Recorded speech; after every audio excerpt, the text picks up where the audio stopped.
बांग्लादेश से भारत के 5 राज्यों का बॉर्डर लगता है। पाकिस्तानी हर भारतीय राज्यों के बॉर्डर पर जा रहे हैं, वहां पर सिक्योरिटी का इंतजाम देख रहे हैं।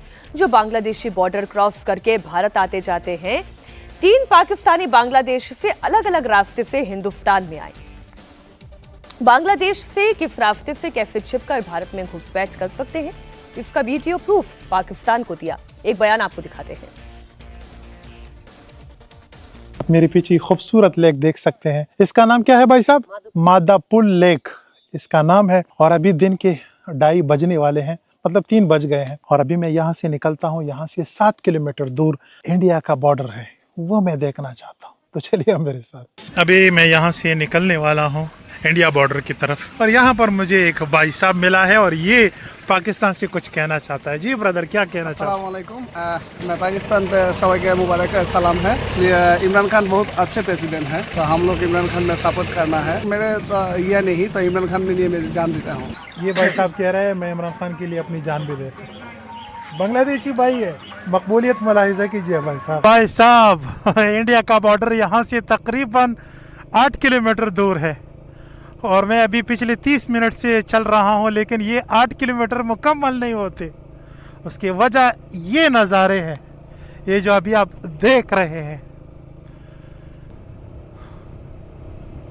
अब बांग्लादेश में जाकर एक पाकिस्तानी ब्लॉगर ये काम कर रहा है। हम अभी तक ये केवल चर्चा करते थे अजीत जी कि कितना पोरस हमारा बॉर्डर है, ये पाकिस्तानी ब्लॉगर दिखा रहा है। ये हो क्या रहा है? ये तो बहुत खतरनाक है। ये बहुत ज्यादा भारत के लिए बड़ी चिंता की बात है। जहां भी पोरस बॉर्डर है, अभी हम लोगों ने बताया कि 5 देशों के साथ सीमा लग रही है, अगर बांग्लादेश के 5 राज्यों के साथ हमारे, तो उन हर जगह कहीं ना कहीं बॉर्डर खुला हुआ है। बांग्लादेश में भी 600 किलोमीटर से ज्यादा खुला हुआ है, जबकि वहां 2200 किलोमीटर का बॉर्डर बांग्लादेश का है जो पश्चिम बंगाल के साथ लग रहा है। उसमें 600 किलोमीटर से ज्यादा खुला हुआ है। इतना बड़ा एरिया होता है वो, और बाकी राज्यों में भी खुला हुआ है, बिहार में भी खुला हुआ है। तो उन खुले हुए इलाकों से पाकिस्तान के लोग गए, बांग्लादेश आराम से चले गए, क्योंकि वहां तो ISI के अपने ठिकाने हैं। वहां गए और वहां से भारत की सीमा में घुस गए। ये नेपाल की सीमा आप देखिए, वो भी पोरस बॉर्डर है, और सबसे ज्यादा हमारे लिए जो आरक्षित सीमा है वो नेपाल की है। पाकिस्तान से लोग नेपाल जाते हैं और नेपाल से भारत की सीमा में घुस जाते हैं। हम लोग चर्चा करते हैं बांग्लादेश इस ब्लॉगिंग का कुछ अलग सा उद्देश्य आप देखते हैं क्या? देखिए, ये तो आपने कई लोगों को इसने रास्ता दिखा दिया। हाँ भाई, एक तो ब्लॉगर गया, आपने मान लीजिए इसको हम लोग ये भी माने इनोसेंटली कि बड़ा मासूम सा है, ये अपने व्यूज और लाइक्स के लिए कर रहा है, लेकिन ये तो रास्ता दिखा रहा है। कौन जानता है कि ये हो सकता है कि किसी खुफिया एजेंसी का एजेंट हो, मिलिट्री का आदमी हो, जा करके बना रहा है इसने, और ये बताया कि यहाँ से यहाँ तक ये बॉर्डर खुला हुआ है और लोग वहाँ से घुसे।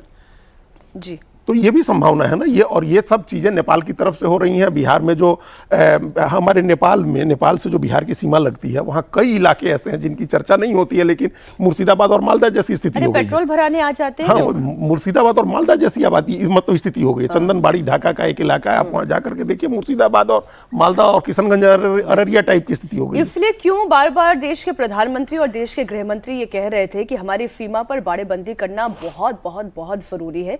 ये तस्वीर आप देख रहे हैं, ये ब्लॉग्स आप देख रहे हैं।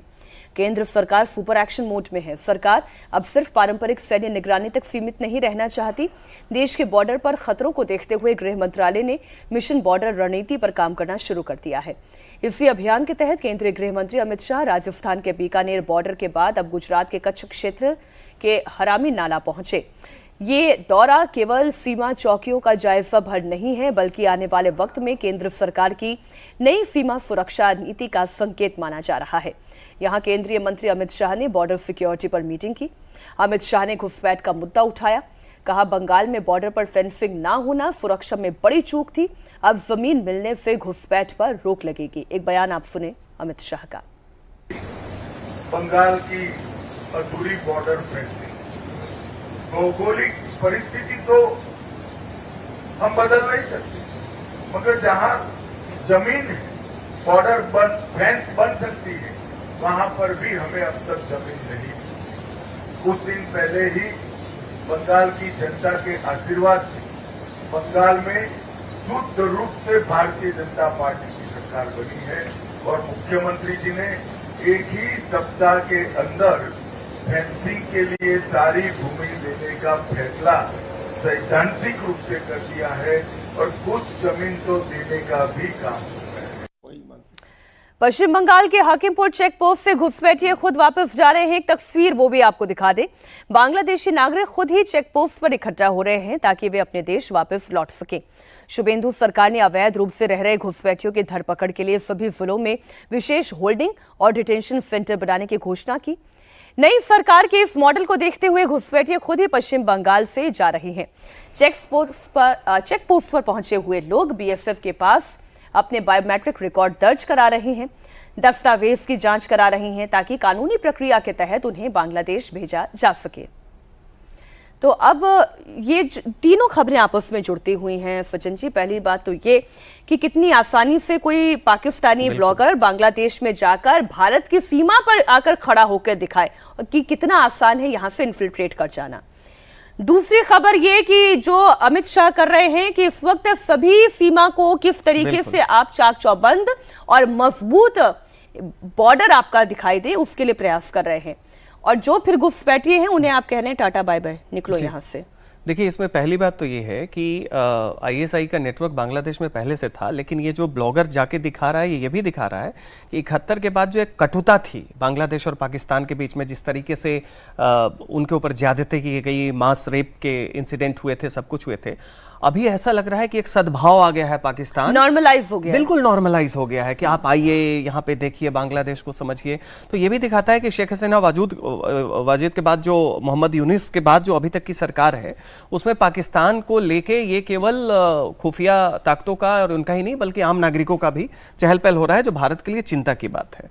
दूसरी बात देखिए, जो हमारे यहाँ पहले से कहा जाता था कि जो डेमोग्राफी बढ़ रही है, आज़ादी से लेकर अभी तक आप जनगणना देखिए तो उसमें जो कई सीमावर्ती राज्यों में जो संख्या खासकर मुस्लिम लोगों की बढ़ रही है, तो हमेशा ये कहा जाता है अरे वो तो गरीबी के कारण हो रही है, गरीबी तो हर जगह थोड़े ज्यादा बच्चे पैदा करते हैं, उनके पास उतनी समझ नहीं है। ये दिख रहा है कि ये कृत्रिम वृद्धि है, आर्टिफिशियल चेंज है डेमोग्राफी की तरफ इशारा निश्चित तौर पे, और वो पोरस बॉर्डर आपको दिख भी रहा है, तो उसके लिए करना है। और जो एक इकोनॉमिक इंसेंटिव था जो घुसपैठियों का, एक तो आतंकवादी और उग्रवादी आते हैं, दूसरे वो आते हैं कि चलो वहां पे चले आते हैं कि वहां पे राशन कार्ड मिल जाएगा, वोटर कार्ड मिल जाएगा, जमीन मिल जाएगा, रहने लगेंगे, काम करने लगेंगे। जब वो इंसेंटिव खत्म करके आप पनिशमेंट का डर दिखना शुरू होता है तो वो ऑटोमेटिकली क्या होता है, वो पुश फैक्टर होना शुरू होता है। पुल फैक्टर खत्म हो गया। सीपीएम के जमाने से पुल फैक्टर था, टीएमसी ने और ज्यादा उस पुल फैक्टर को बढ़ाया क्योंकि आपको लगा वो आएंगे, वोटर बन जाएंगे तो वोट हमें मिलेगा। ये असम में भी चला, यहां भी चला। अब क्या हो रहा है कि पुल फैक्टर है क्योंकि डर है तो खुद से लोग जा रहे हैं, तो जाने दीजिए उनको।